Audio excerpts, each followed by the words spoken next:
as we honor the films and honor the music that the African American community has given us, and as we reflect on a bunch of things this evening. Are you excited? Yes, I am. We got some good flicks to talk about, folks, don't we? Heck yeah, we do. So, all right. Well, without further ado, ladies and gentlemen, tonight we are starting off by talking at the first of some films that we want to talk about with you guys tonight. And the first ones we want to share with you guys are the following. Hold on. Where's my thing? Hold on. We got off the rocky start today. Hold on. There you go. So, Bill, what film do you want to start with tonight? Film on that list or the film I had in mind? What film did you have in mind? I'm actually going to start with a film called, we're going to first go into the work of Mr. Spike Lee. And we're going to start with Malcolm X. Ooh, good one. If I could spell it right. Malcolm X movie. Yeah. Do tell. Okay. This movie was made by Spike Lee in 1992. Mm-hmm. And it's basically the biopic of Malcolm X. I've watched a bunch of clips from it. I've never really sat down and watched the whole thing. It's like 3.5 hours long. Yeah. And Denzel Washington plays Malcolm X, and the movie does really a good job showing, what caused him to transform, because I don't know if you knew this, JT, X was not his real last name. Really? What was it? Little. Oh, interesting. Okay. He changed it to X because Little was his name that was given him by his father, given him by his grandfather, given him by his great-grandfather, that was given to him by a white man. Interesting. Okay. In other words, X Little was his slave name. So, and then, it turns out how when he converted to Islam and joins the Nation of Islam and starts adapting these beliefs. Yep. And if you see, if anyone knows anything about Malcolm X, his views in the first couple years were very radical. Mm-hmm. Because he was actually very critical of Martin Luther King. Really? That's interesting. Because Martin Luther King was civil disobedience, nonviolence, let's hold hands and sing "We Shall Overcome." Well, Malcolm was like, screw that. You want to get where we want to, you got to fight. Right. And he used to be way more radical, but then there is a scene, like he used to be basically anti-white, but then because there's 3 scenes I want to talk about. One, and this is actually a scene that was depicted right from his autobiography. Okay. He was speaking at a college in Boston, and this white girl comes up to him and goes, "Mr. X, I'm a good person. I'm not what my ancestors did. What can I do to help your cause?" And he goes, "Nothing." And he actually said in his biopic, in his autobiography, that he actually did feel bad for saying that.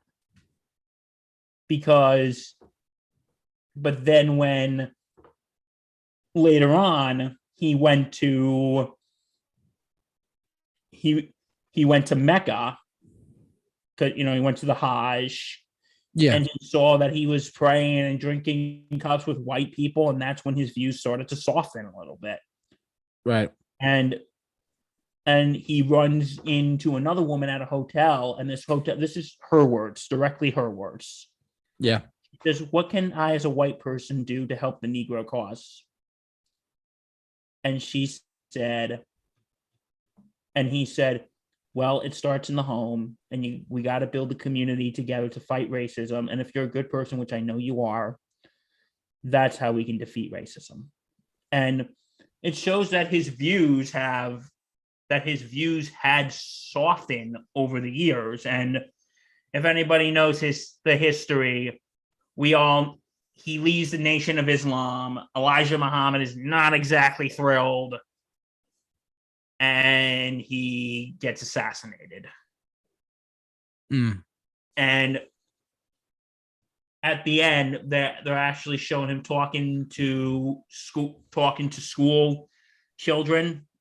A teacher talked to us as we celebrate Malcolm X's birthday, and all the students saying, "I'm Malcolm X. I'm Malcolm X." And there's actually at the end the real Nelson Mandela. I shit you not. They got him, which kind of made me scratch my head a little bit, because Mandela's teachings were more in alignment with Martin Luther King than they were with Malcolm X. Right. But like, he's quoting Malcolm X, and there's like the quote going, "We must do it," and then the video of Malcolm X saying, "By any means necessary." Like, I read somewhere that they actually wanted to have Nelson Mandela say that line, but I also read somewhere that they were kind of a little iffy at this point because he had just gotten out of prison while they were filming, so they cut it to the actual quote of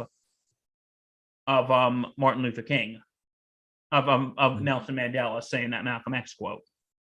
Interesting. Okay. And yeah, and I think it's really, from what I've seen of it, it is a really good deep dive into who Malcolm X was. And it's also based off and like I said, it's also based off his autobiography. So maybe a good chunk of it's true. Who knows? Could be, yeah. Yeah, I'm not saying, because films take artistic liberties. Plug for historically inaccurate movies if you want more detail on historical inaccuracy. But Malcolm X. Okay, you know what? I have another Spike Lee movie in mind. What do you got, Bill? And this is a more recent one. And this is a movie called Black Klansman. Go on, talk to me. And you want to know what the irony is? What? Made by Spike Lee, how I just talked about how Denzel Washington was in Malcolm X. That gentleman right there, that's John David Washington, Denzel Washington's son. Oh, how funny is that? Yeah, so it's his second time working with. So Mr. Lee has worked with both Mr. Washingtons. So this movie is about the true story of Ron Stallworth, played by John David Washington. The film, he has just become a cop in Colorado Springs, Colorado. Him being the first African-American cop in the city of Colorado Springs.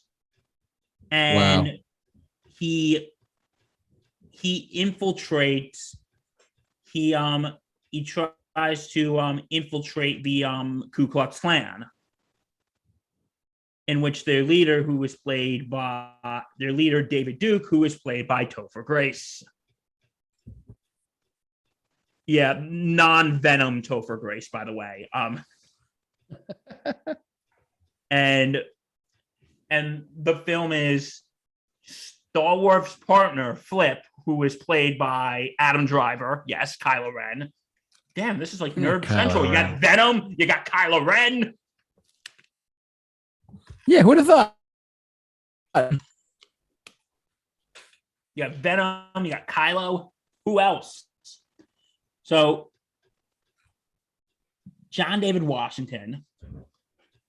Ron Stallworth. So, Ron Stallworth calls David Duke and disguises to be a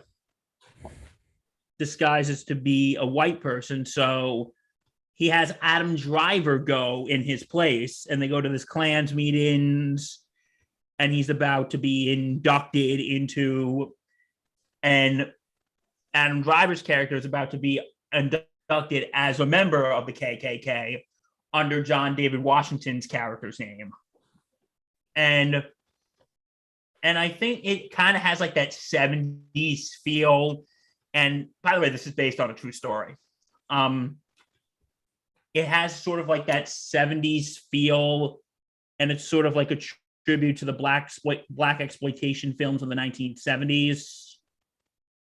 And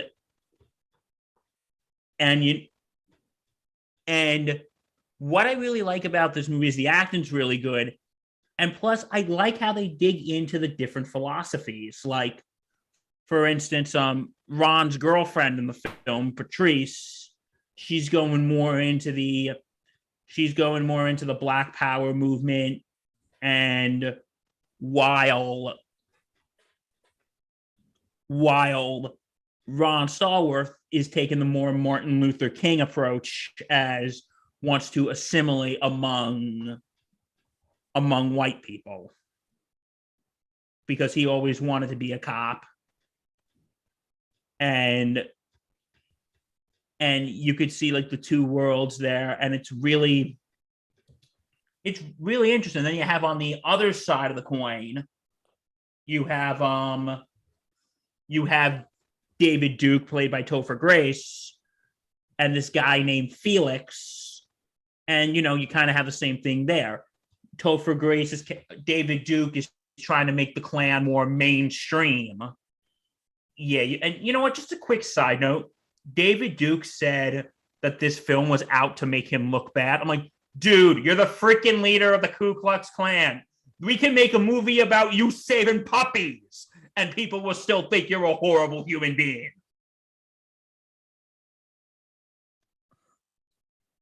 It's true. But anyway, and then there's this guy, Felix, who's just a total sociopath. And actually wants to wipe off, and actually tries planting a bomb to kill all the African Americans, because there's this scene when Adam Driver's character is being inducted into the Ku Klux Klan, and John David Washington's character is trying to save his girlfriend because she's at this event with this guest speaker, who's actually played by Harry Belafonte, by the way, the guest speaker. Oh, good night, really? Yeah. And Felix is trying to basically blow off a bomb to kill all of them. And then they get caught. Felix ends up dying. And there's also this scene when I really love this scene to death. Earlier in the movie, Patrice, Ron Stallworth's girlfriend, was at this event for Stokely Carmichael, who used to be the head of the Nonviolent Student Association, and changed his name to Brother Kwame, because this was around the time, like, you had the civil rights movement that with, Martin Luther King, Malcolm X, and then they had them move into the point where a lot of them gave up their like more Anglicanized. I don't know how I'm Anglicanized. I probably butchered that word. Names in favor of more African names. And there is this scene, and when she gets pulled over by one of Ron's fellow cops, and like, I know you pulled her over. What are you going to do about it? And then there's this scene when Ron's out with Patrice, his girlfriend, and Flip, who is Adam Driver's character. They're out drinking, and then the cop starts hitting on Patrice, and then says, "Don't you remember that night?" Going, "Listen here, nobody cares what you say. I've been putting a cap in your people's asses in this town for decades, and nobody will give a shit about it. So what are you going to do about it?" And then And then Ron goes, Patrice, did you hear that? He goes, I did hear that. Ron, did you hear that? He goes, I did hear that. And he goes, hey, Jim, did you hear that? He goes, oh, I heard that. Hey, Flip, did you hear it? Oh, I heard it. Hey, Sarge, did you hear that? He goes, oh, I heard it. And he comes over to the cop and goes, you're under arrest. And it's just so satisfying. And I remember when I saw that in theaters, that scene actually garnished applause. And I have to say, I went to because I saw this in theaters, and I said this last year, I think, when we talked about endings. The end of this movie, and I have to reiterate this, I'm sorry, but the end of this movie, you could hear a pin drop. Because this movie was released on the weekend of the anniversary of the Charlottesville riot. And they were showing images from Charlottesville, of all of that happening, of David Duke talking, of when, I'm not trying to get political, I'm just telling you what was in it, of Trump saying that they were very fine people, and the film was dedicated to Heather Heyer, the young lady who unfortunately was killed. And the film has a flag. It ends with a giant flag, and it just fades into black and white. And then the spiritual, and then the cover of Prince singing the old spiritual, Mary, Don't You Weep. And I think in that film, and Spike Lee's side, and I've talked about this before, again, go back to Malcolm X for 1 second. In the beginning, you hear Malcolm X's speech being played over what happened to Rodney King in the 90s, which is the events that eventually led to the LA riots. And here, and I think the event that they are showing here, and this is the criticism that movies like Green Book got criticized for, because they showed that the two main characters, one black, one white, became friends, and that's showing, oh, look, racism's done. But I think the film here, even though the film takes place in the past, I think Spike Lee was trying to drive the point home. Racism is still alive today. It's still around. It hasn't gone away.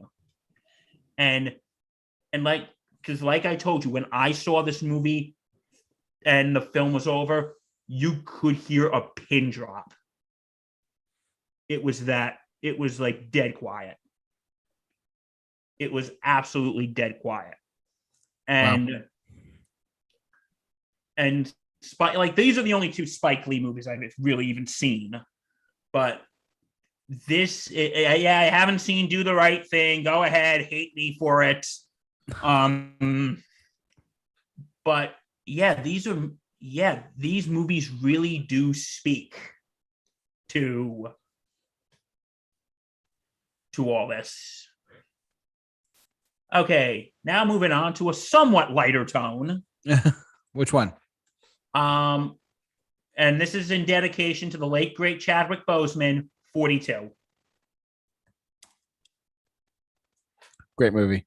As you all know, I am a big sports guy. Oh, yeah. And I have a podcast, which I totally am not going to shamelessly plug. Sports Insanity Podcast. Check us out. We're on all platforms. But you knew that was coming. You knew that was coming. You all knew that was coming, folks. Not that I took this moment to honor the film that honors the life of the great Jackie Robinson as an excuse to shamelessly promote my podcast. Okay, I kind of did that, but moving on. Moving right along. Yep. This movie, very self-explanatory, tells the story of Jackie Robinson. And it tells Chadwick Boseman, rest in peace. Wakanda forever. Rest in peace, Chadwick. We miss you. Jackie Robinson is played by Chadwick Boseman. And, this is basically a biopic of Jackie Robinson. and Blanche Rickey, who is the Dodgers general manager, is played by your boy Harrison Ford, Indiana Jones himself. Hell yeah. And like, it's getting to the part where it's getting to the scene where Blanche Rickey wants to have the first, again, words from the film, the first Negro ball player. And that being Jackie Robinson. One of my favorite scenes is like in the beginning when Blanche Rickey is talking to Jackie Robinson and he's like telling him all this. He said, will you be able to handle all the insults? Will you be able to handle when they say when they won't let you stay in a hotel room? Will you, as the rest of the team, will you be able to handle if they won't let you eat at a restaurant, but the rest of the team's eating at? And he goes, so you basically want someone who doesn't have the guts to fight back. And then this is probably one of my favorite quotes of all time. He goes, wrong. I want someone who has the guts not to fight back. And when they show him at like spring training, I love this part is that you got to answer these questions. You got to answer these questions, directly, and you got to answer them classy. And he goes, what if one of these pitchers throw a ball at your head? And he goes, I'll duck. And then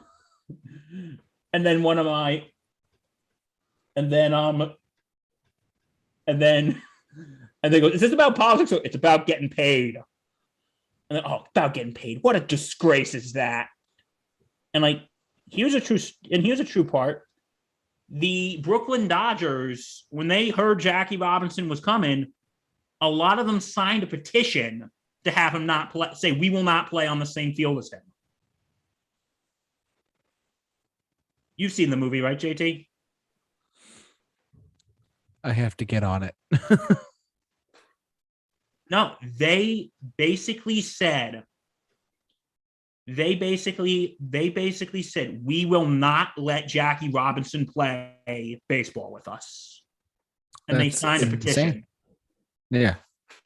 And it's crazy. And Pee Wee Reese, the gentleman who has his arm over Jackie right there, he says, well, no, I'm not going to sign it. Going, what if he gets your position? He goes, then the better man got the position. And, it really shows, like, there are two scenes that really just make me tug at the heartstrings. One, he's playing in Philly. And the Phillies manager, Ben Chapman, that guy right there. Okay, Ben Chapman was not exactly a good person. He was a racist SOB. Like when Jackie Robinson came to bat, he was yelling, N-word, N-word, N-word. And he was like, you like white women? Which one of you Dodgers wives is he sleeping with? These are direct words from the film. Yeah. And then he's like going, and Jackie Robinson telling the umpire to wake up. Hold on, he needs to take a nap. It's like, what's wrong? He said, you don't belong here. Go back to the cotton fields.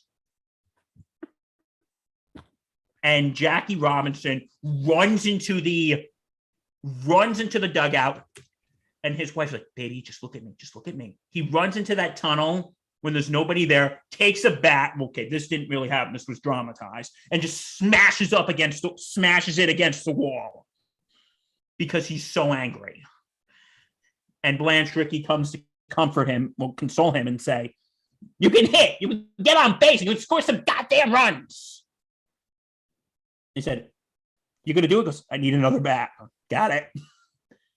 And he gets back, and he gets a hit, and one of Jackie's teammates goes over to Ben Chapman and goes, what's wrong with you effing disgrace? You know he can't fight back. He said, you better keep your mouth shut. And then he goes, "Hey, how's it feel to be an N-word's N-word?" And then he said, "I don't know. How's it feel to be a redneck piece of shit?" And like the next game with Ben Chapman, this is all actually true. Chapman was actually getting bad press. And the Phillies owner basically told him, he goes, "I'm trying to save baseball." Going, "You need to try to make us look better. We have a problem. You're going to solve this problem, and we're done talking about it." So the Dodgers go to Philly, and they tell Jackie Robinson, "Hey, Ben Chapman wants to get a picture with you." And he goes, he wants to show that he's changed. He goes, he didn't change. He wants to he's doing it for a publicity stunt. So he goes on the field. He goes, "No," because you want to take it to that guy? He goes, "No, we're going to do it on the field so everyone can see it." So he goes, and Ben Chapman goes, "Oh, I wish Jackie the best." He goes, "Come on, let's take this picture." So, do you guys want to shake hands? He goes, "No." And Jackie Robinson goes, "Let's just hold this bat so I don't have to touch him." And the most heart-tugging scene in the movie is the Pee Wee Reese, who was Jackie Robinson's teammate, who was one of the only people at first who actually respected Jackie. They were going to play in Ohio, and Pee Wee Reese is from Kentucky, and Kentucky and Ohio are sort of next to each other. And he said, and he goes to Blanche Rickey. He goes, "Blanche, I'm a little concerned. I've been getting I got this hate mail. I got this letter." And it was calling him a carpetbagger and an N-word lover and all that. And what I love about this scene is Blanche Rickey just puts everything in perspective. And he pulls out bags of letters. But what's this? Well, it's not from the Jackie Robinson fan club. And it's all these words saying, like, calling him an N-word, saying, "We're going to kill your baby boy. We're going to kill your family." And he said, "Listen, you think you have it rough? Think about what Jackie's going through. Don't sit here and cry to me because somebody calls you a carpetbagger when Jackie has to fear for his life." Yep. And the scene when they're in Cincinnati, and Jackie Robinson comes on the field, and people in the crowd are shouting, "N-word! N-word! Get out of here!" And there's a scene when Pee Wee Reese comes and puts his arm around Jackie Robinson. And they're just chatting, and the crowd just stops. And the uncle goes, "Hey, we're going to chat, or we're going to play ball? Play ball." Yeah, so this, and also I just realized this today, actually. This year is actually the 75th anniversary of when Jackie Robinson broke baseball's color barrier. Okay, really? Yeah. April 15th, it'll be the 75-year anniversary. Wow. And I think this is probably not in just sports either, but just in the civil rights movement. This happened before Rosa Parks refused to give up her seat on the bus. Yep. Before Martin Luther King had a dream. This happened before Jackie Robinson breaking baseball's color barrier happened before Rosa Parks refused to give her seat on the bus. Before MLK had a dream. And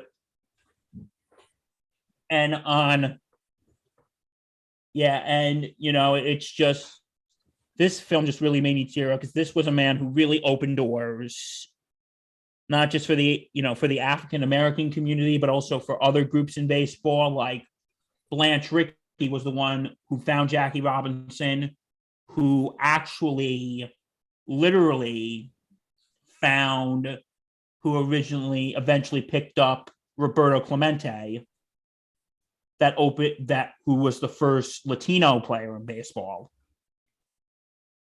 Right. And Jackie Robinson said at Blanche Rickey's funeral, "The only person who did more for Black folks than Blanche Rickey was Abraham Lincoln." True.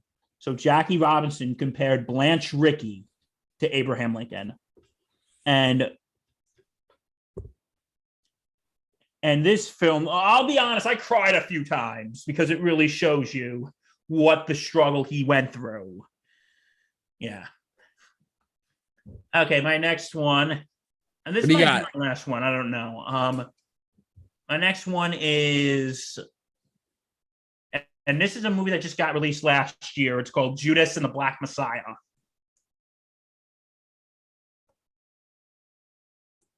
I've never heard of it. So you're on your own on this one. Oh no, I remember it. I don't remember anything about it though. Yeah, I've only watched it once, so this is going to be a very quick. Judas and the Black Messiah tells the story of the FBI agent who is sent to infiltrate the Black Panthers. And that's their leader right there, the Black Panthers leader. I'm sorry, folks. I can't remember his name right now. I deeply apologize. All good, buddy. All good. Because, you know what? I'm going to look this up right now. Yay, Google. Yay, Google. Fred Hampton. Okay, Fred Hampton was the name of the Fred Hampton was the chairman of the Black Panthers, and Bill O'Neill was an FBI informant who was sent by J. Edgar Hoover to infiltrate the FBI. To infiltrate the Black Panthers. Interesting. Okay. And what happened was, he's like interested in joining, and he's telling him like all the programs that they did, like the free breakfast for children, and all the other, but there's only, and Hampton goes to prison for stealing $71 worth of ice cream, and then he tries to appeal his charges, and then J. Edgar Hoover, who's played by Martin Sheen, goes, I want Fred Hampton neutralized before he goes back to prison. Basically, he wants him offed. Gotcha. And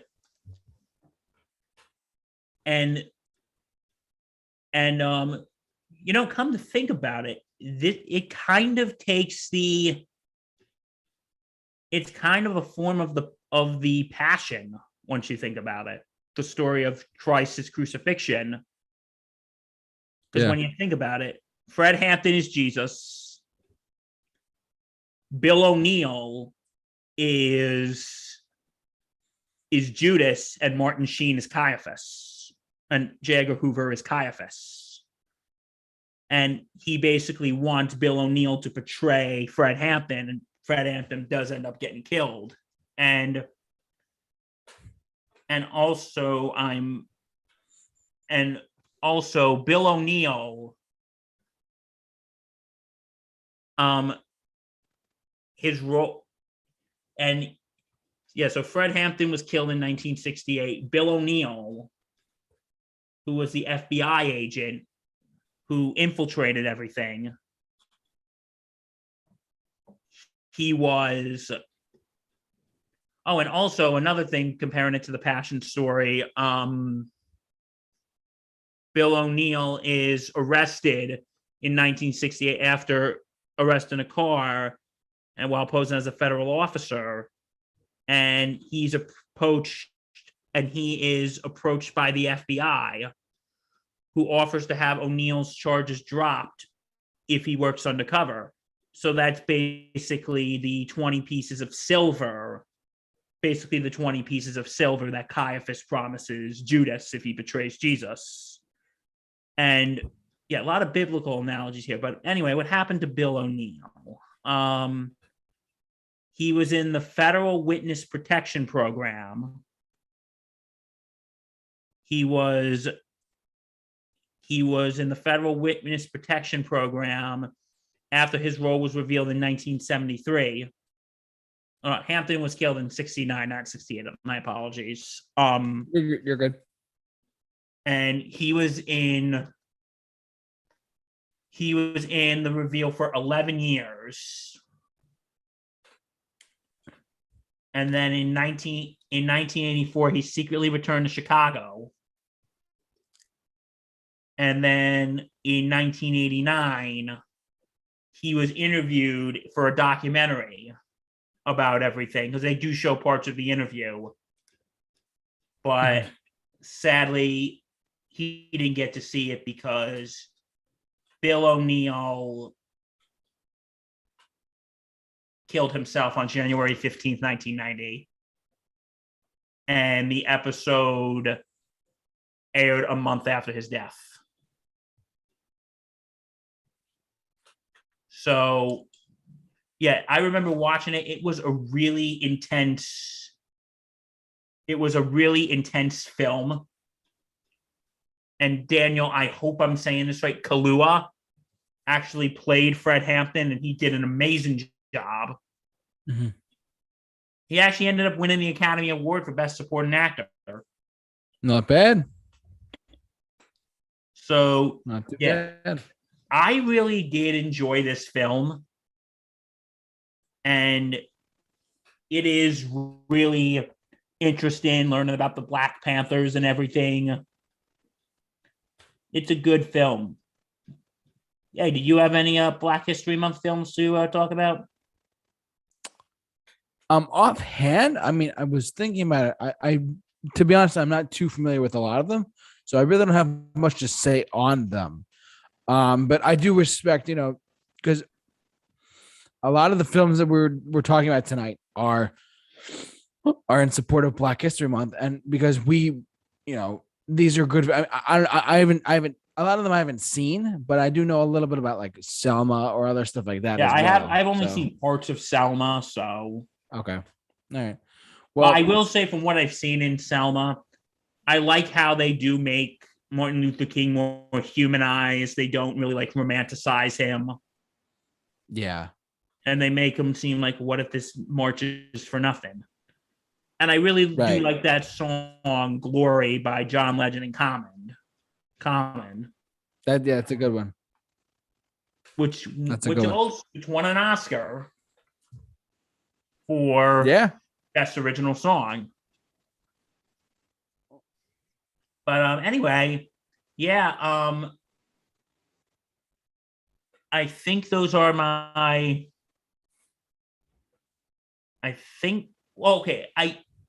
do have one more actually, and I just thought of this now, and this is actually a very underrated film. Yeah, what is it? It's called Express, the Ernie Davis story.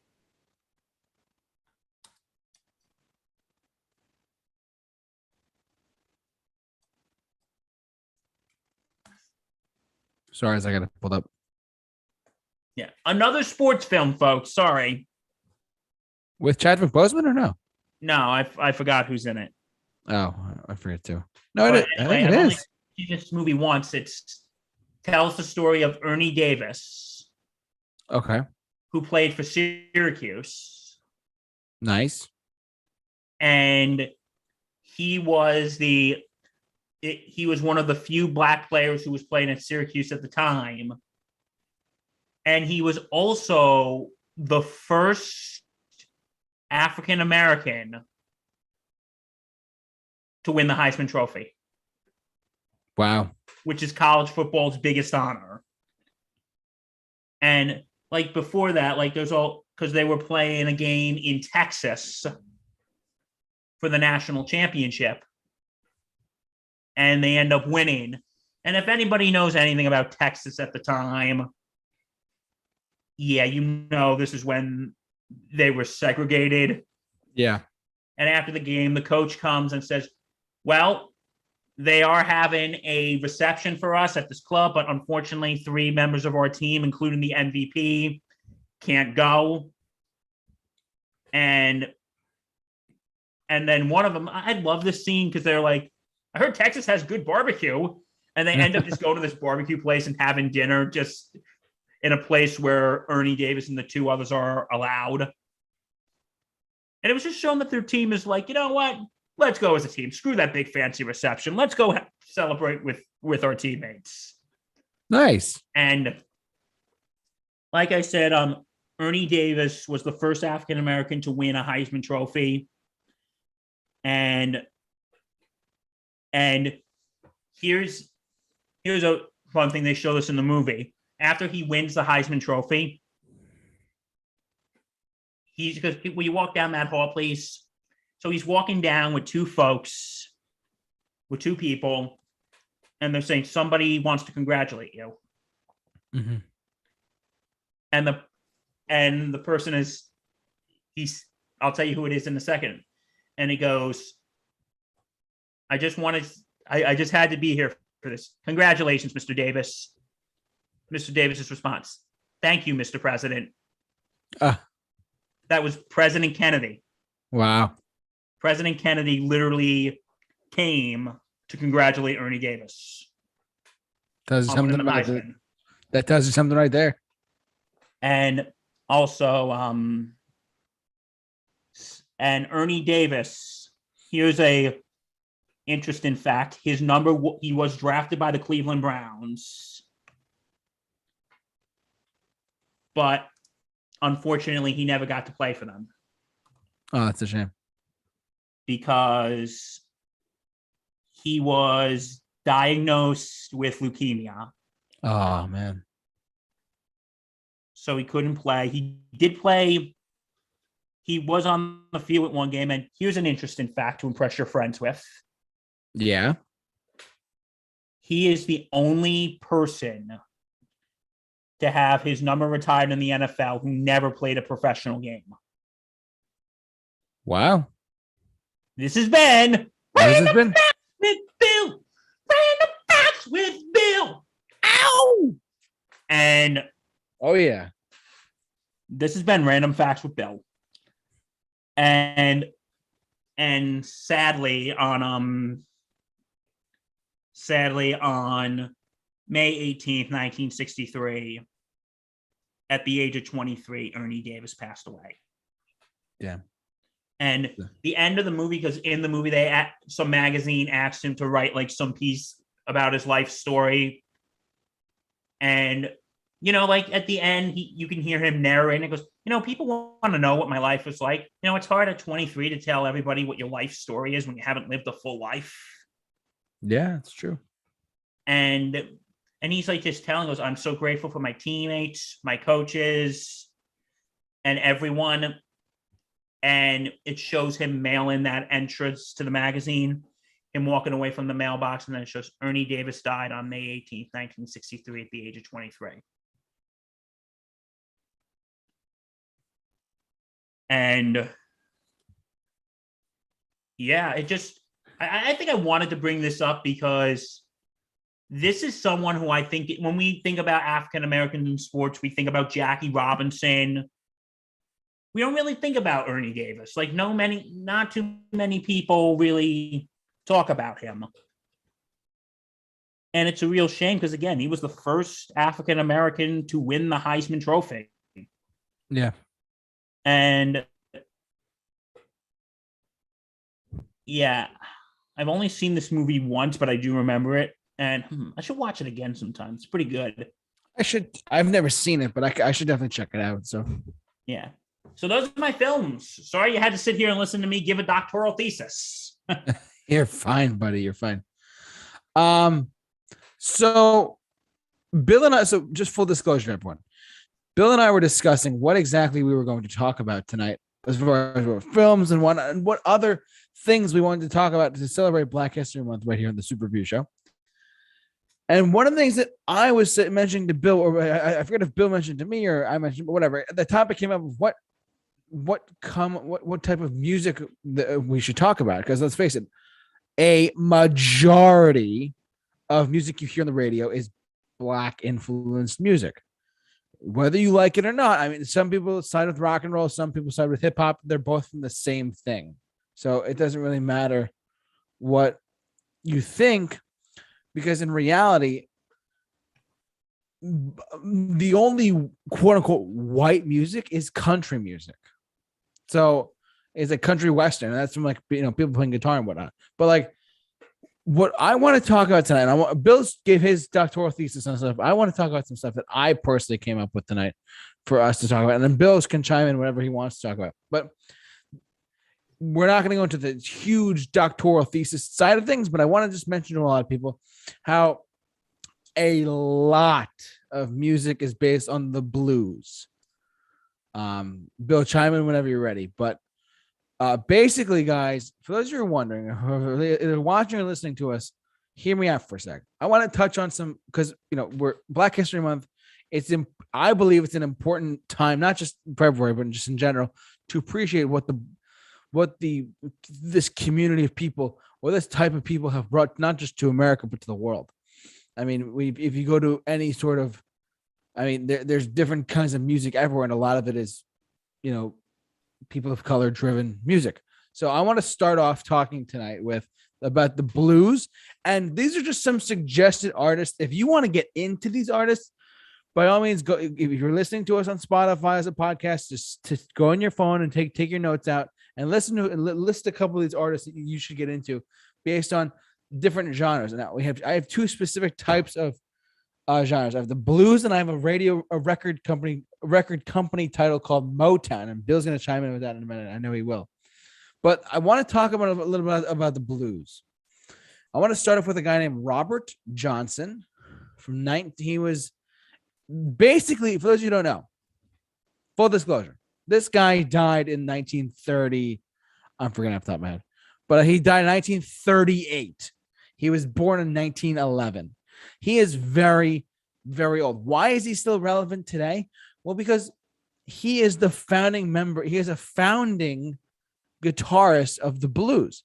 If you want to talk about the blues, like any famous guitarist at any given point in history, we'll go back in time and point to this guy, Robert Johnson, to talk about the blues and how he played. For those of you who don't know, who have no idea what I'm talking about, let me just before I get to the actual history of it, there's a very good documentary on Netflix. You guys can check this out, called Robert Johnson, the Delta King of Blues. And it goes into his backstory. It's actually not even an hour long. It's like 45 minutes long for the blues and whatnot, and you can check it out. So it gives because this guy really introduced different playing of guitar, truthfully, and it led to different types of hundreds of thousands of, if not millions of people picked up a guitar because of him. The Rolling Stones were a big one. Eric Clapton's a big one. And I'll get to a couple others in a second. But Robert Johnson is incredible because the story goes, and I don't want to spoil the documentary too much, but Bill, I don't know if you've ever heard about this, but stop me when you've heard this. This is the rumor down in Mississippi that the blues started when Robert Johnson sold his soul to the devil. Now, I've heard this before. You've heard this before? Okay. So, I don't know the whole story, but I've heard this. Go on. Yeah. I'm suddenly interested. It's very fascinating to me, truthfully, because when you think about guitar, you think about solos and how to play. It really all started with this guy. So basically, Robert Johnson said he wanted to be a better guitar player. So he went to the Crossroads, which I'll get to in a second, called Crossroad Blues, and he wrote a song about going to the crossroads. That where he sold his soul to the devil. Truthfully, and this is true back in the 30s. So you gotta think there's some mystery to it, but there's some truth to it possibly as well. He sold his soul to the devil to become a virtuoso guitar player. And within about 2 years, he was a virtuoso blues guitar player. And a lot of his chords, a lot of his playing is widely received as some of the greatest guitar playing of all time. I don't know if you've ever heard of this, Bill, but it's like I said, the documentary on Netflix, check it out. It's really good. But listen, this guy, Robert Johnson, if you've never heard his blues stuff, by the way, the Cream song, the Eric Clapton Cream, like a Cream, song, Crossroads is a cover of Robert Johnson. Did you know that? I did not know that. So this has been Random Facts with JT. How about that? Random Facts with JT. Sorry, it doesn't have the same ring. It doesn't have the same jingle. It's okay. But Eric Clapton, who is a virtuoso blues guitar player, learned from Robert Johnson. He learned from him and a couple of guys I'm going to mention. But this guy, Robert Johnson, if you haven't, their Spotify numbers are not high at all. But if you have time, check out these guitar players. Robert Johnson is a pivotal one as far as like how music today is, regardless of what you think of it. His blues playing has stood the test of time. I highly recommend you check out his work. He only released like a one album or two albums. Then he died, but his death is a little bit of a mystery still. But whatever. Yeah, and you know what about a Robert Johnson? JT, have you ever seen the movie Oh Brother, Where Art Thou? I have not. No, they actually have a character in that film who's actually based off of Robert Johnson. Oh, get out, really? Yeah, because they basically says, "What are you doing in this show?" Well, I basically sold my soul to the devil. Yeah, because that's the rumors that's the mystery saying that he sold his soul to the devil to become a virtuoso guitar player. You know, what you think about it? What does that slogan even mean? What, like he sold his soul to the devil? What do you mean? Like, what does it really mean? He sold. No, like there's down in like the southern half of the country, it's particular in Mississippi. Report has it that the mystery and the lore and whatnot of the blues. He did soul because he died a year or two later after that meeting. So only a couple of his recordings exist, but so many people learn from them, which is very interesting and inspiring. So that's just me. But Robert Johnson, check him out. He's a fantastic. He was one of the greatest guitarists ever. And as far as the blues go, a lot of people learn from him. Another one I want to touch on is Muddy Waters. Hopefully it doesn't. Okay, it came with the actual singer, not legit Muddy Waters. Muddy Waters I listen to him sometimes because I have a playlist on Spotify where it has I have a jazz, blues. It's a coffee house playlist I have. Muddy Waters is one of those early blues singers / guitarists as well, and he is another founding member of the electric blues. And again, if you have not heard this guy, get on it. He is he's dead, of course, but he's one of the greatest blues guitarists of all time. Rock and roll and hip hop came out of the blues, ladies and gentlemen. They came out of a black guitar and a man, Robert Johnson, and it led to Muddy Waters. It led to Lead Belly. I'll get in a second. Willie Dixon, Jimmy Reed. Go back and read the history, because I've done my fair share of research, and this is some of the greatest music I've ever heard. The blues. It's really fascinating to me. I love the blues a lot. But Muddy Waters, a fantastic blues artist, especially Manish Boy and a couple of songs. I'm Your Hoochie Coochie Man. These are incredible songs. Incredible blues-based electric guitar. I've heard some Eric Clapton covers of these songs. Eric Clapton loves the blues, Bill. Because yes, Eric Clapton was inspired by like other artists as well, but like Buddy Holly and Elvis Presley. But the blues really got to him. It was very interesting. So Muddy Waters, check him out as well. He is another blues singer from the 30s and 40s. He's a fantastic blues singer and blues guitarist as well. Another one I want to touch on. I have three more. Lead Belly. I'll go through this kind of quick, but Lead Belly. For those of you who don't know, Lead Belly was an incredible guitarist back in the 30s and 40s. Yes, we're talking about older artists, but it's Black History Month. Why not celebrate the origin of a lot of the music you listen to on your phone nowadays with the blues? Lead Belly. Bill, I know you're not the biggest fan of Nirvana at all, but like, did you know that when Nirvana played in New York City, they covered "Where Did You Sleep Last Night"? No, I didn't know that.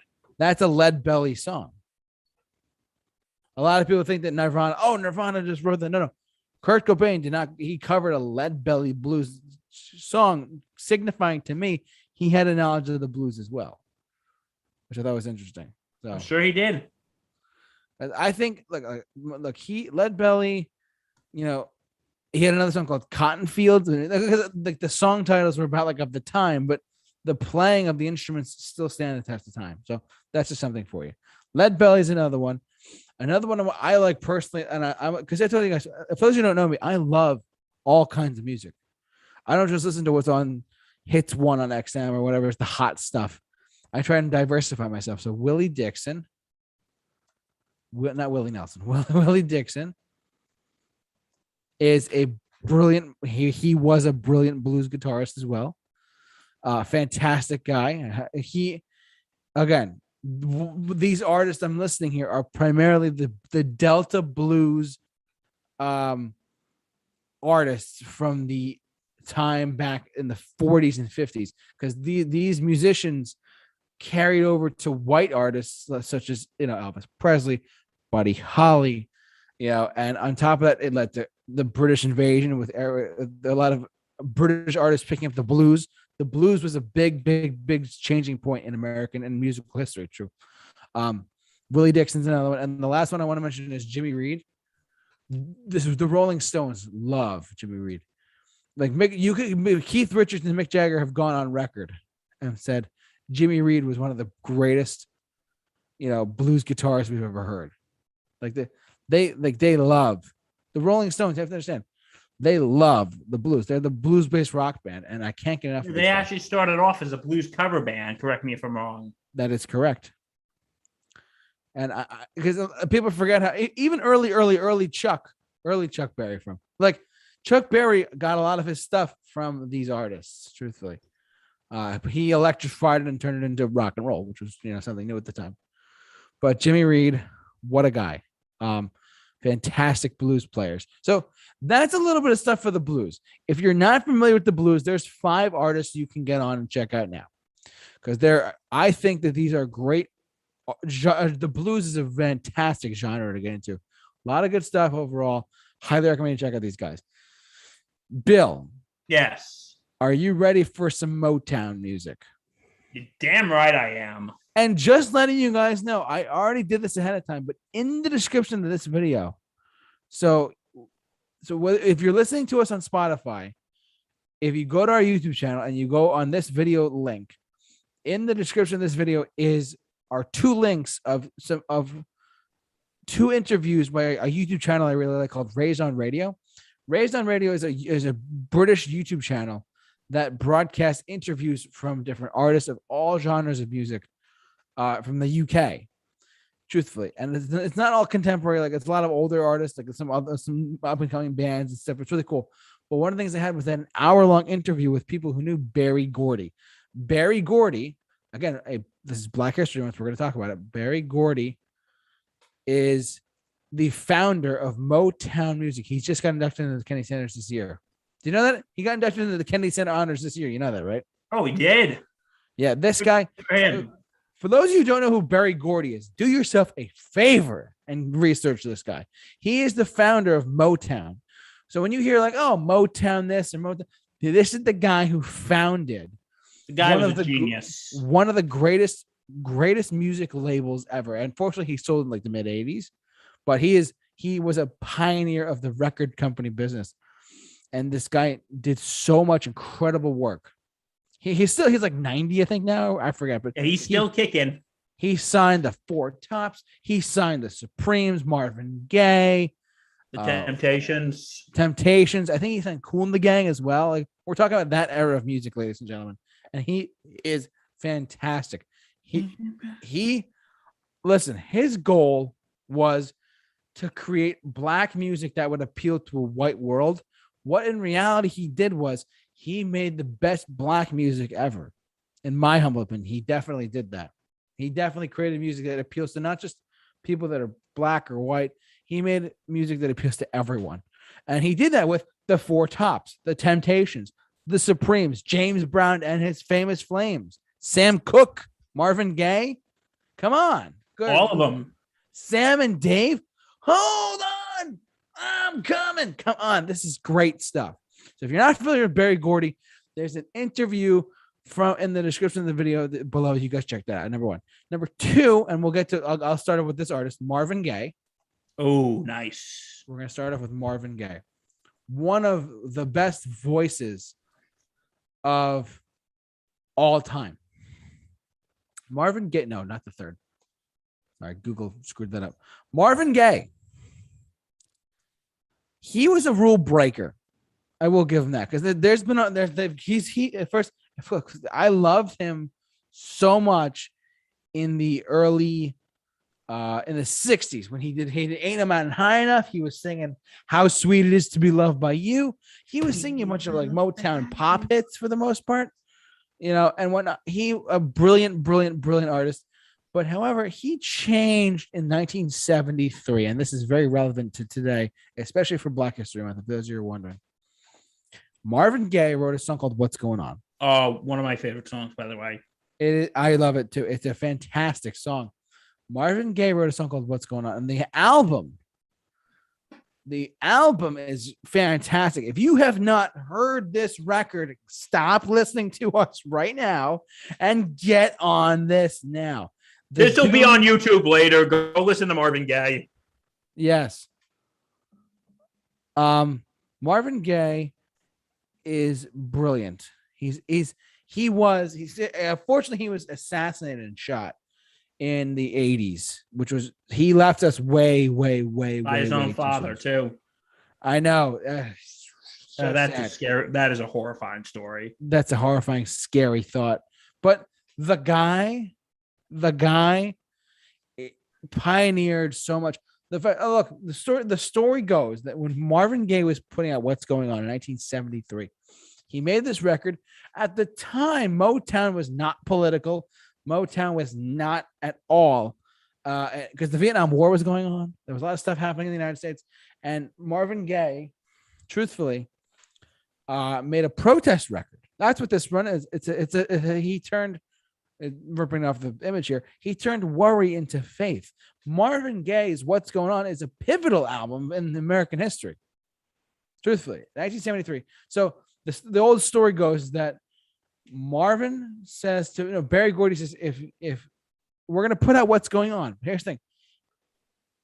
They make a deal. They say, I was watching this documentary about this once. It's really interesting. How they said how we're going to put out What's Going On. If this is Barry saying to Marvin, if Marvin's like, Marvin, if you're right, I'll learn something. And if I'm right, you'll learn something. And as Barry Gordy will say to this day, I learned something about that record. This record is a pioneering, like, seminal album in the world of talking about people of color, about race, about injustice in the world. And it's without getting political. We're not getting political on this show. But I want to say this about that song now. Go ahead, really quick. You know what I call that song? What? The official anthem of 2020. I mean, you're not wrong. I mean, that because what was happening with COVID and all the racial injustice, I literally just remember. I remember just playing that song, and that song is still relevant today as it was 40-something years ago. I mean, more than 40, maybe 45 or 50. Truthfully. No, next year that song's going to be 50 years old. That's frightening. Like that song is still relevant today as it was almost 50 years ago. I agree, buddy. I agree. So, anyways, Marvin Gaye's What's Going On? Check it out. Like, because the first line of the song, "Mother, mother, there are far many of you crying. Brother, brother, brother, there's far many of you dying." Yeah. So it's. Oh, I don't want to get too into it, but Marvin Gaye was a pioneer. If you haven't listened to Marvin Gaye, get on it. Let's Get It On is a great song too. Let's get it on. We all know what that's about. I've been really trying, baby. Well, because folks, Valentine's Day is coming up. That's a special song you can play for all the ladies out there. For all you happy couples out there, just put on Let's Get It On and see what happens. That's crazy. Marvin Gaye, fantastic, all-time great singer, composer, writer, etc. Fantastic guy. Next one on my list that I want to touch on, and we'll get into all of them now, but we're going to go through time a little bit. And I saw them. I saw this group live. I saw them in another group when I mentioned in a second, but The Temptations. Oh, I saw them live last year in November of 2021. I saw The Temptations with the Four Tops. We'll get to them in a second. The Temptations are still performing today with one original member left. It's amazing. Like this, I have to tell you, this group was brilliant. They still are brilliant to this day. My Girl, oh my God, what a song! Oh, it's a great song. But you know how many streams it has on Spotify? How many? 500 million. No. Yes, go check. But Bill's gonna fact check that for a sec, but I know I'm right. He's gonna look on Spotify and say, "Oh my God!"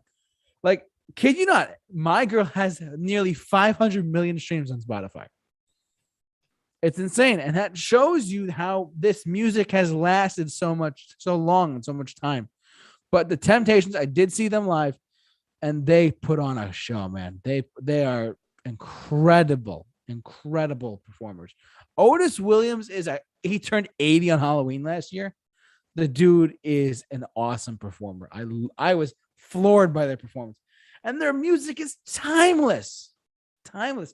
Even after they're dead, their music's gonna live on because it's the power of Motown's music, and they were a pioneering group, a pioneering special place. And I can't emphasize this music that we're talking about tonight, of the Temptations, or I'm gonna get to the Four Tops in 1 second, are brilliant songs and artists. Songs you never even heard of are just they're all great. They're all great songs because they're produced and they were made incredibly well. So, Bill, do you have anything to talk about that on the Temptations? A legendary group.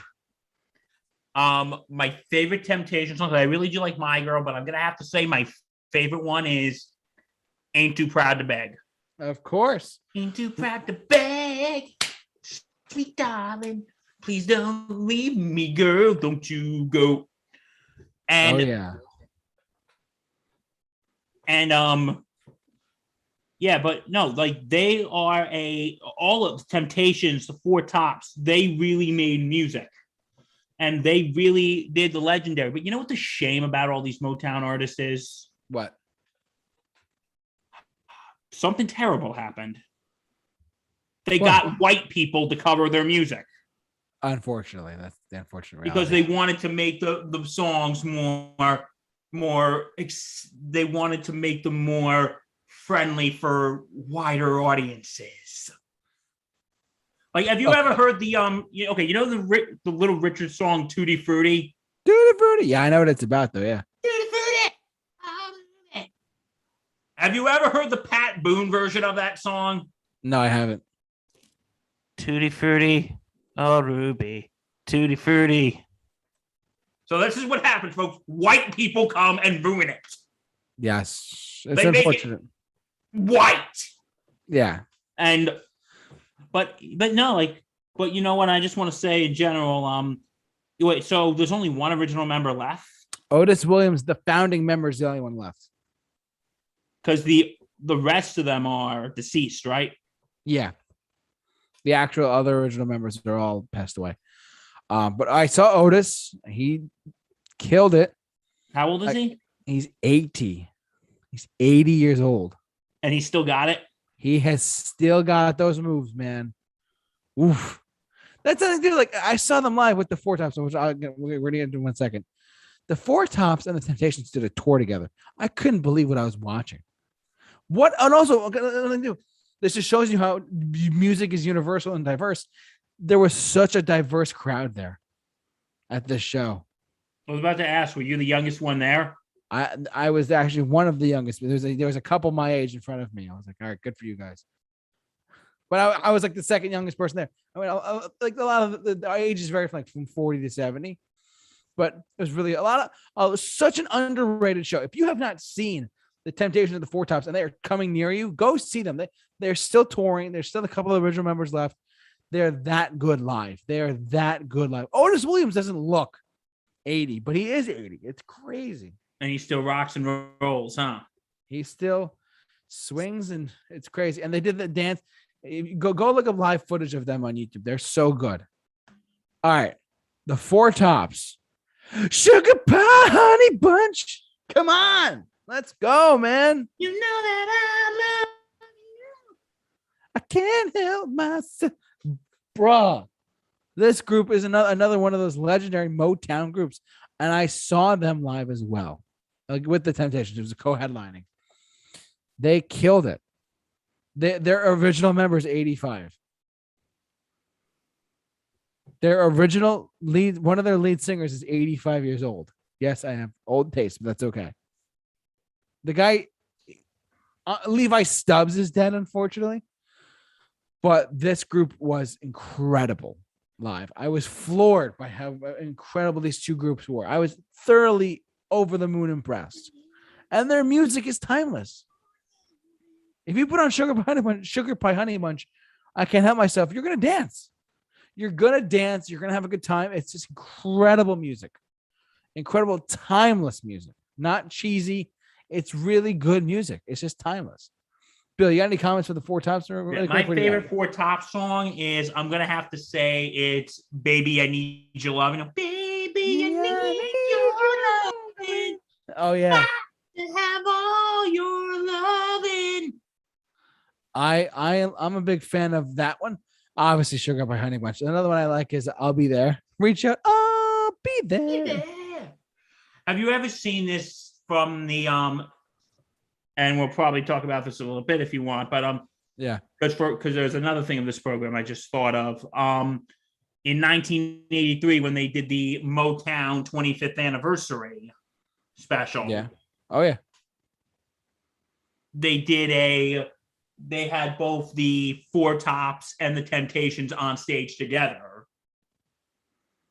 And they just went back and forth. I don't know if you ever saw that. I have not. I don't think I have. Because I know when people think of Motown 25, they think of a certain moment, and I'm sorry to take over, JT, but we'll get to that in a bit. No worries. So we talked about Marvin Gaye, the Four Tops, Temptations. Now this group, an all-women group, the Supremes. This group was incredible at the time. Like Diana Ross, Mary Wilson. These three women, again, in the 60s, Black women empowering the music industry. You know how many? They had tons of hits. Can't hurry, love, stop in the name of love. Come on. This group is GOAT status as far as I'm concerned. I agree. Like, what more can you say about this incredible group of three women who had the most incredible voices, who had just timeless music? And the one thing that pissed me off is because they'd be like, I'd be watching documentaries at one point or another, and some people are like, "Oh my God, women can write songs." No shit. People no can write. Shit, Sherlock. No shit.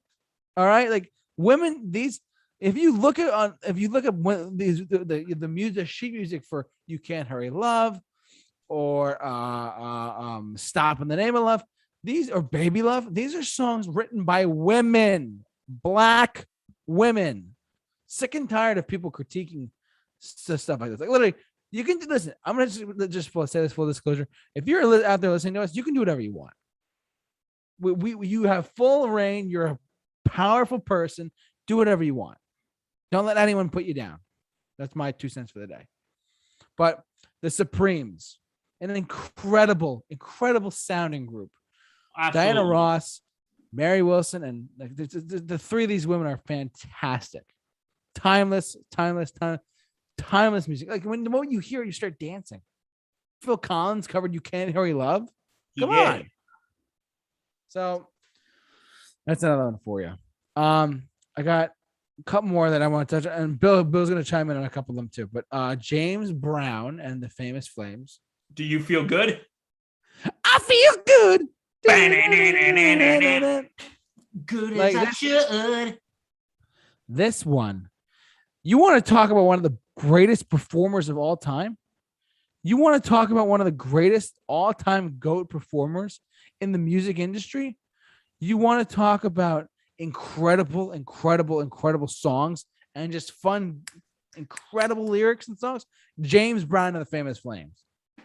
Like, his songs were so entertaining. The studio cuts are incredible. The studio cuts of these songs are incredible. You can put them on right now on LP or on your TV or whatever, Spotify, and listen to "I Feel Good." You start dancing. Incredible. It's incredible stuff. So Like, please, please, it's gospel music. This is when music was incredible at its peak, in my opinion. But James Brown, an incredible artist. And there were people who saw him. I mean, he was obviously doing "Living in America" for Rocky IV. We can't forget that. You know what my favorite James Brown song is? What's your favorite one? Get up off of that thing. Oh, yeah. You better get up off of that thing. Get up off of that thing.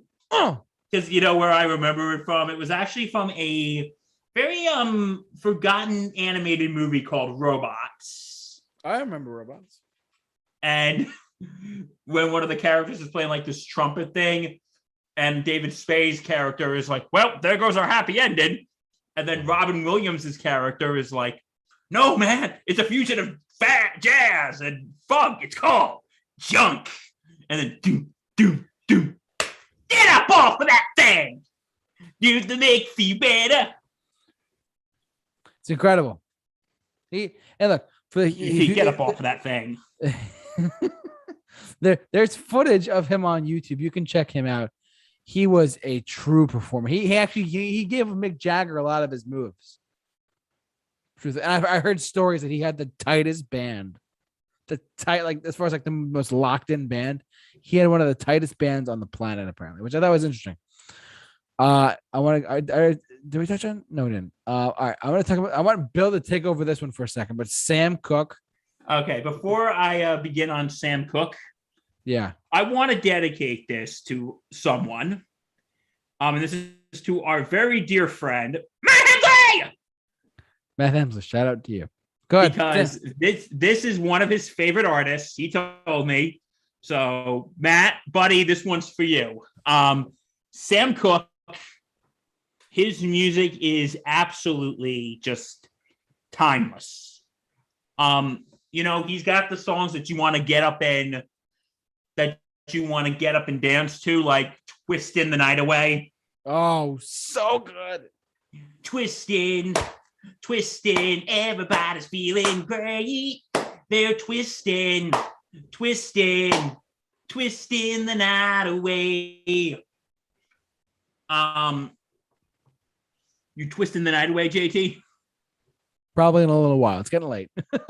Twisting the night away. That is a really good song. And also there's a song, it's called Another Saturday Night. Another Saturday night and I ain't got nobody. The Cat Stevens cover of that song is actually pretty good, by the way. Oh, really? But Sam Cooke's songs are just absolutely timeless. And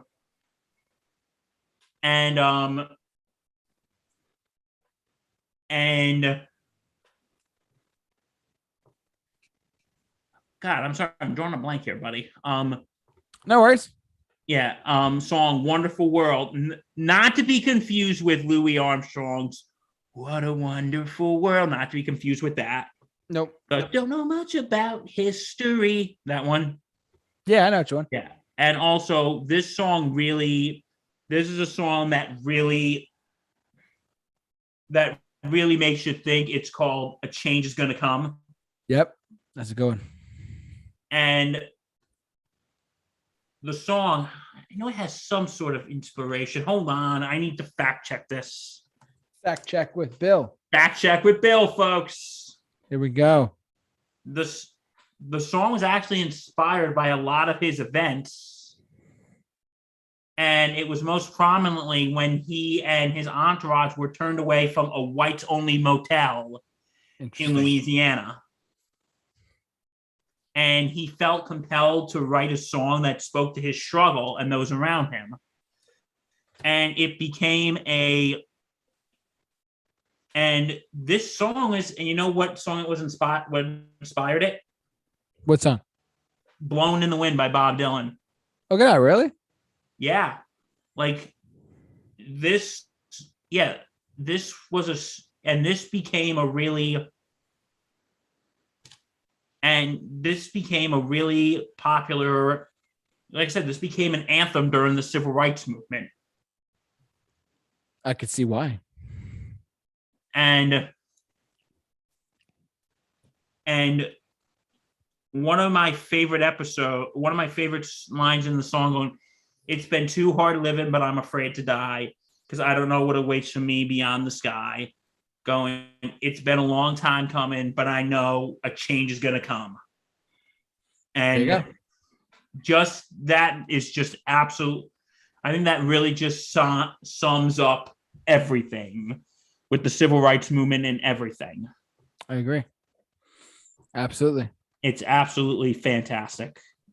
And again, that's for you, Hemsley. That was for you, buddy. Shout out to Mr. Matt Hemsley. Thank you so much. Yeah. I got a couple more I want to touch on. Some of them actually, because a lot of these 70s artists really went into like the disco era too. And I want to touch on just two groups in particular as well. Cool and the Gang. And when you're done, I actually have a group / artist that I want to talk about. Yeah, sure. But yeah, so Cool and the Gang. One of the greatest funk bands, like disco funk bands ever. True story. Before we even started our stream tonight, before we started our broadcast, kid you not, we were listening. I was listening to Cool and the Gang before we started our broadcast tonight, just to kind of get ready for it tonight. I got to tell you, this music holds up so well. Like everyone knows them for Celebration. Like, celebrate good times. Come on. Let's celebrate. Anyways, don't sue us. But like, that's a great song. That was their number one hit. They have Ladies Night. They have Jungle Boogie. I love Jungle Boogie. Jungle Boogie. Hollywood Swinging. They made incredible records back in the late 70s and the 80s. I love them. And you know what my favorite one is? Which one? Get Down on It. Oh, I was going to say that one. Get down on it. Yeah. How you do when you really won't have a chance by standing on the wall. Get your back up on the wall. Oh, it's so good. Know Such it. great music. You're dancing, yeah. You know it. Oh, yeah. Hey, JK, Yeah. get your back up off the wall. Ow. All right. What was the group you want to mention? Okay. It was a group. It started in the 60s and 70s, and then it evolved into one of the greatest. You know what? We'll get to that part in a second, but the Jackson 5. I know where I'm going to go with this. Yes, go ahead. But Jackson 5, go ahead. The Jackson 5, Tito, Jermaine, Jackie, Marlon, and of course, Michael. The song, they started at when they first auditioned for Motown. Berry Gordy did not want to hear them. Wow. Because I don't want any more kid acts. Well, come on, just give them a listen. Oh, okay, fine. He listened. He's like, here's the pen, sign. And like, how many of we all know their songs. Yeah. We all know I'll Be There. Oh, yeah. We know ABC. And I Want You Back. I Want You Back. That is a great song.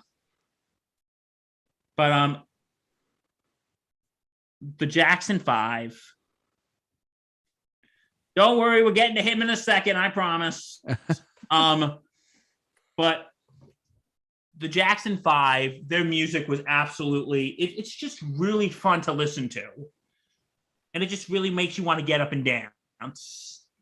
And, you know, there was a lot of friction in the group, sponsored by their father, Joe Jackson. I hate to speak ill of the dead, but I heard he was kind of an asshole.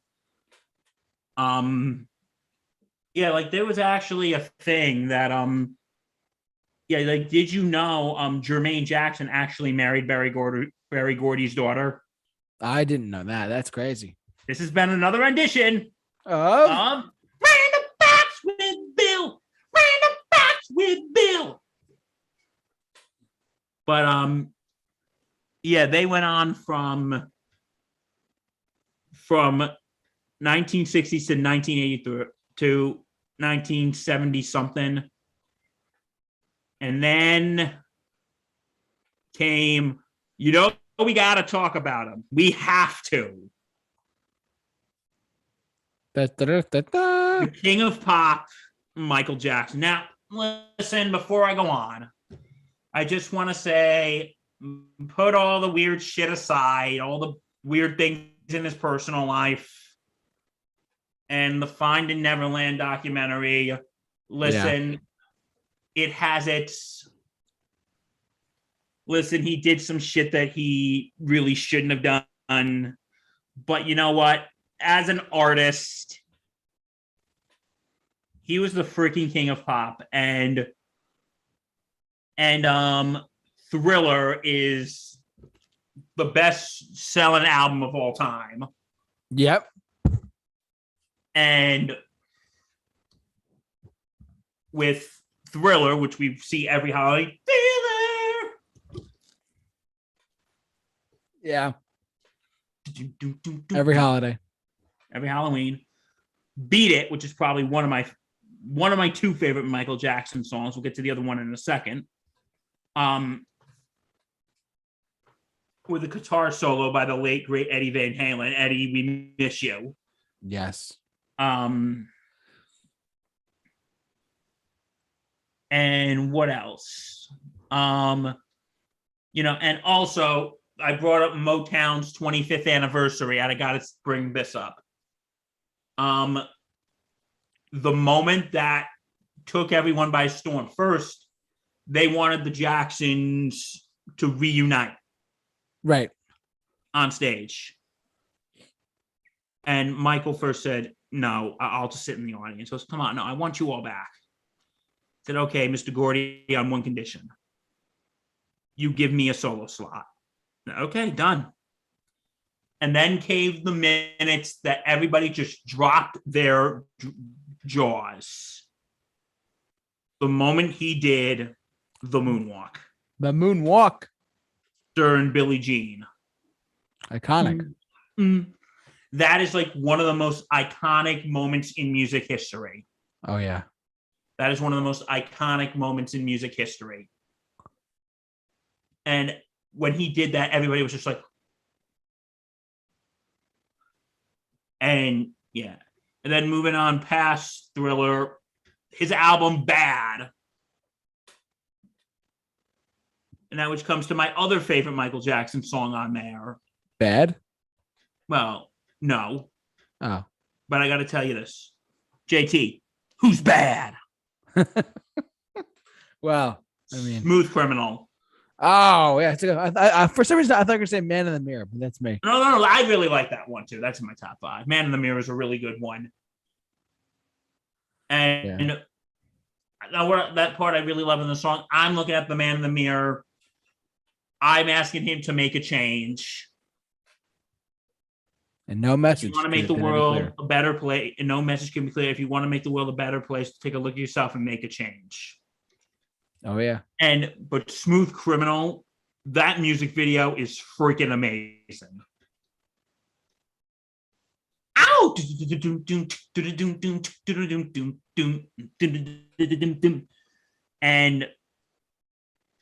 And also, yeah, getting back to Thriller for 1 second. Everyone talks about Thriller and Billie Jean. You know what song I really think is really underappreciated on that album? The Girl Is Mine. Well, that. Okay. That's right. It's a song called Human Nature. I knew you were going to say that. I don't know. I don't know why. I just what knew made it. you think that? I heard it the other day in Sirius XM 80s on it. It's like, that's a really good song. Doom, doom, doom. Doom, doom, doom, doom. Why? Tell them that it's human nature. I think that song is very overlooked off that album. I agree. And also the opening track is Wanna Be Starting Something too. So yeah. But anyway, Thriller, Bad, and Dangerous. In the 90s, he kind of tapered off. And then we all know what happens after that. The allegations, the trial. He fades into obscurity, and then he tries to make a comeback. And we all know what happens on June 25th, 2009. Yes. I'm never going to forget where I was that day. I'm never going to forget where I was. Where were you, Bill? I was actually in my house. And I was in my house. And my mom goes, and my mom is like, did you hear Michael Jackson died or something? They're saying that he's in a coma. And I remember I ran downstairs to the TV, and I'm like, oh shit. And when he died, I just like, wow. Yeah. And you know, and quoted and this is a quote that you know, when I was talking about human nature, like two things I remember at Michael Jackson's memorial service, John Mayer actually did an instrumental guitar cover of Human Nature. I didn't know that. And it was absolutely amazing. Wow. And also, anyone agree or disagree, and this was given a Berry Gordy's eulogy for Michael Jackson at his memorial service. Berry Gordy said, and I quote, "The King of Pop was not a big enough title for him. The title that was fit for him was the greatest entertainer ever." Yeah. Agree or disagree? I agree. So big shoes, but yes. And that is a very bold statement, Mr. Gordy, but yeah. Yeah, Michael, like, listen, say what you want about all the shit in his personal life. I do not condone this, and listen, you can, and you know, not that I'm defending what he did. If you ever watch Return to Neverland or Escape in Neverland, whatever it's called. No, because did you know, like, for a while they removed a lot of radio stations after that whole documentary. They stopped playing his music for a while. I think so, yeah. And also, there was a Simpsons episode where Michael Jackson guest starred. Oh, really? But after that documentary came out, they took that episode out of syndication. Wow. That's crazy.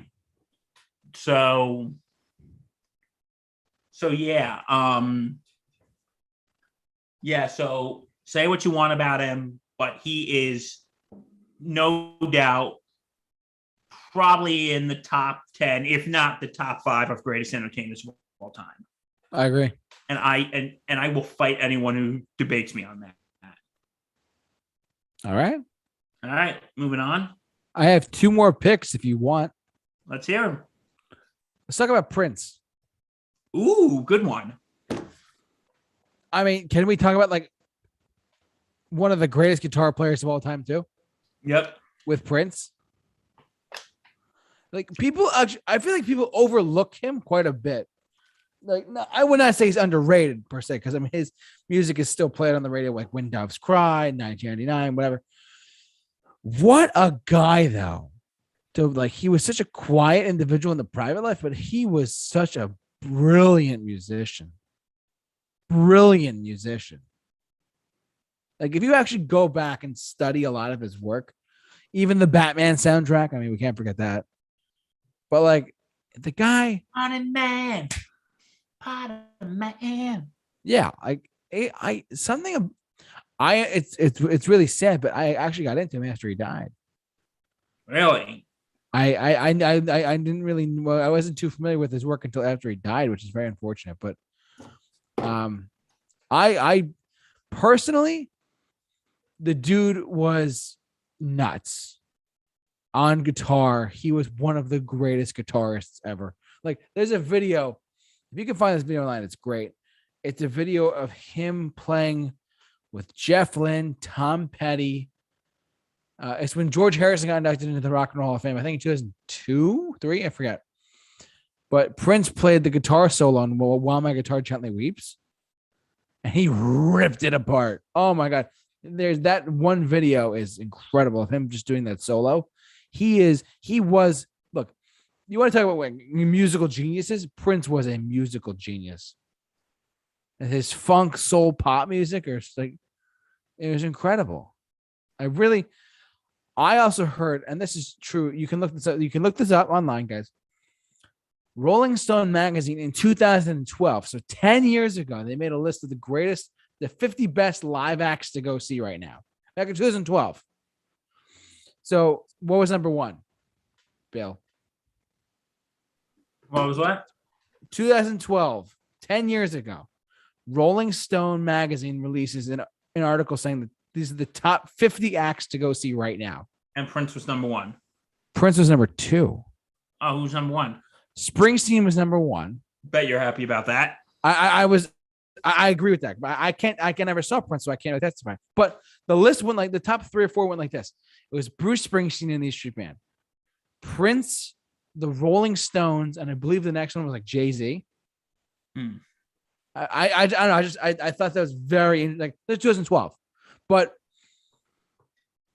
Prince was number 2 on that list. I was like, I knew someone. I worked at it somewhere for a while, and I met a guy there who saw Prince because he's a big music guy as well. He said he loved Prince, and he saw him live before he died, like on the tour, his last tour, and he was talking about how like he was like, man, Prince was just. He said for a long time, he said Kiss was the greatest show I've ever seen, but Prince blew that out of the water. I was like, really? I never saw Prince though, so I can't really. Now I can't. But what can you say though? He was a pioneer of the guitar, of art, of music. Purple Rain is an incredible soundtrack. Purple rain, purple rain. Yeah, and like and his Super Bowl halftime show was amazing. You know, the guy, a true legend, and he'll be missed. You know what? I feel like a lot of people get like on Spotify. His numbers are lower than I thought they would be, which is unfortunate. So we're gonna say, Bill. My favorite Prince song is "Dearly Beloved." We are gathered here today to get through this thing called life. Let's go crazy. Yeah, Get nuts. Yeah, it's such a great. He had so many great songs. People forget how incredible he was as an artist, and he's forever missed, truthfully. So, anyways, I got one more to talk about. Do you have any more to talk about or no? I think it might be good, but do yours. I'll see if I can think of another one. We're gonna go back to the 70s for a sec. Ready? 70s. Earth, Wind, nice, and fire. Earth, Wind, and Fire, man. Earth, Wind, and Fire. Can I just get a hell yeah for Earth, Wind, and Fire for a second? Hell yeah. I got to ask you something. Yes. Do you remember the 21st hour of September? That song is awesome. How do you remember? Party on. Ow.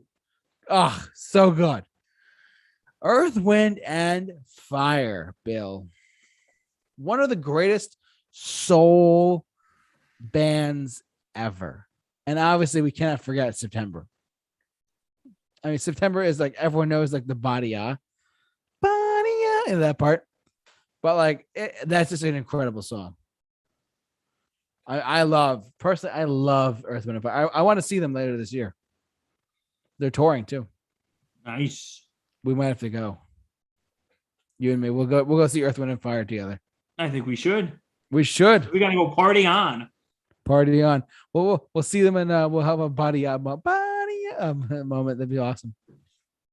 So bells will be ringing. A lot of people only know them for September, but there's Let's Groove. There's what's that I can think of? Boogie Wonderland. There's After the Love Has Gone. These are all great songs by an incredible band. Oh, great. But So, you know the song everybody thinks of? Which one? It's September. Oh, yeah. Everyone knows them for September, but let's be real. They are an incredible band with like After the Love Is Gone is another great one. Oh, my God. They what's that? Like a Song, Fantasy. Those are great songs, man. They're one of the best groups ever, in my opinion. There's one more Bill I want to talk about, and then I think we can wrap it up for the night. I don't know if it's the same one I was thinking because you went to Motown and you forgot someone. I think I know where this is going. Did we? I think we did. Are you thinking who I'm thinking of? Type it in. Let's see if I was thinking about. May I say it? Yes. We swiped right! We swiped right on the last pick of the night. We swiped right! It took all night to do it. But we Smokey swiped Robinson. right. Oh my! It only took like 2 hours. Oh my- Hey, it's only been an hour and 41 minutes. Only? Smokey Robinson. Holy crap. What a guy. Bill, go on. You go first. Nah, he is an absolute legend, Smokey Robinson and the Miracles. Yes, I agree. My favorite song by him is called Who's Loving You? That's a good one. But I will be honest with you, I kind of like the Jackson 5 cover a little better. That's fine. Hey, It's all that's good. my opinion. I'm entitled to it. It's all good. I like Tracks of My Tears. I was like, ooh, baby. Tears of a Clown. Tears of a Clown's another one. He's got so many great songs. My God. He really does. He is an absolute legend. I mean, him and the Miracles were incredible. I mean, we can't really forget them. So, And it's actually funny when you brought up Who's Loving You. I remember he said at Michael Jackson's memorial service, he said, a lot of people think, hey, good cover of that Michael Jackson song. I wrote it. But yeah, he is, I don't think I know too many Smokey Robinson and Miracle songs, but Shop Around, I think that was him. Shop. My mama told me you better shop around. yeah. Or there's another one called Cruising. How's that go? I forget. I don't know. I just remember that one. Yeah. It was like 80s Smokey. Yeah, not 60s, 70s Smokey. No, unfortunately. He was great too. One of the greats. Absolutely. And there's this one thing, and I don't really know much about this topic, but I will say this, and I think we have to talk about this. What? Modern day rap and hip hop. I'll make this very quick because I don't really know much about it. Yeah, but you know what? I am going to say this just in general. If we didn't have the blues, we wouldn't have Motown. If it wasn't for Motown, we wouldn't have R&B, and we wouldn't have rap or hip hop. I agree. And listen, I am not a big rap guy. I am curious to see the Super Bowl halftime show this year. Yep. With Dr. Dre, Snoop Dogg, Kendrick Lamar, Mary J. Blige, and Eminem. I'm actually really curious to see that. Yeah, it should be interesting. And I do know the group. Have you ever heard of it? NWA? Yeah, I've heard of them. Like, if you've ever seen the movie Straight Outta Compton. Yeah. I've only seen parts of it. But, they had this song called F the Police. Yep. And they told them, you play that in public, you will be arrested. And they said, screw you guys. And they played it. This is, I'm sorry I'm not going into specifics, folks. I really don't know much about rap or hip hop. So, yeah, it's fine. Yeah. So, do you think maybe we could go to the chat board? Yeah, sure. If you want to go there. Okay. I just want to say, folks, we're not ignoring you. We promise. Yeah. We've been saving you guys for the end. Because you know what they say, save the best. For last. Yeah. Okay. Joe Wiley. Joe Wiley. Greetings. The usual happy Groundhog. Oh, yeah, by the way, everybody, happy Groundhog Day. I completely forgot to mention that too. Happy Groundhog Day, number 1. And happy 2/2/22. Today is February 2nd, 2022. The usual Beaver Day. I like the new format, the way we could chat before the show starts. Well, thank you. Save all questions and comments to the end. Yep, we will now take questions. Any questions, comments, concerns? Great. Go ahead. Yeah, not looking forward to dealing with more snow. Dude, neither are we. I hate snow. I really do. You know what? The snow meter stuff is coming again. I'm calling that we have another Super Bowl storm. In other news, did you know March Madness? Yes, starts on St. Patty's Day. Yeah. And I forgot about that. And you know what? And a few quick other things. Shout out to the one, the only. You know him. You love him. Matt Hensley! Oh my God. Hello, Matt. Hopefully all is well. Yeah. And yes, we've in the film was Liz and Spider-Man. Yeah, I did not know that. One of the best films of the two. Yes, Black Klansman is very good. Okay. Oh yeah, I forgot about Chain Gang. I'm sorry. We all swiped right. Okay, so we all swiped right on Smokey Robinson. Looks like it's a threesome. Oh my God, Bill. Bless me, Father, for I have sinned. Anyway, You're good. Anything else? I think that's it, my friend. Well, that's all, folks. That's all, folks.